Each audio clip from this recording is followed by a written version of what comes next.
1992ஆம் ஆண்டு ஆர்.வி. உதயகுமார் இயக்கத்தில் சின்ன கவுண்டர் என்ற படத்துல கதாநாயகன் விஜயகாந்த் அவர்களுக்கு குடை பிடிக்கிற பண்ணையாள் கதாபாத்திரத்தில் இவர் நடித்தார். இந்த திரைப்படத்திற்கு பிறகு ஆர்.வி. உதயகுமார் அவர்களால் பிரபு, கார்த்திக், கமல் என அந்த காலகட்டத்தில் தமிழ் சினிமாவை ஆட்சி செய்து கொண்டிருந்த கதாநாயகர்களின் அறிமுகம் இவருக்கு கிடைத்தது.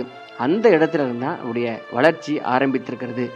சின்ன கவுண்டர் திரைப்படத்தினை தொடர்ந்து வரவு எட்டனா, செலவு பத்தனா, இளவரசன், சிங்காரவேலன், தேவர் மகன், காத்திருக்க நேரமில்லை, கிழக்கு சீமையிலே, நிலக்குயில், மகாராசன் என ஒரு வருடத்தில் பல படங்களில் நடிக்க தொடங்கிய இவர் குறுகிய காலத்திற்குள் அந்த காலகட்டத்தில் அசைக்க முடியாத நகைச்சுவை அரசர்களாக விளங்கி கொண்டிருந்த கவுண்டமணி மற்றும் செந்தில் இந்த ஜோடியோட 3வது நகைச்சுவை நடிகராக கொஞ்சம் கொஞ்சமாக வளர்ந்து வந்து கொண்டிருந்தார். தொடக்கத்தில் அவர் நடித்த அரண்மனை கிளி, கோகுலம், காதலன், ராசகுமாரன், வாட்ச்மேன், பொங்கலோ பொங்கல், காலம் மாறி போச்சு, ராசையா,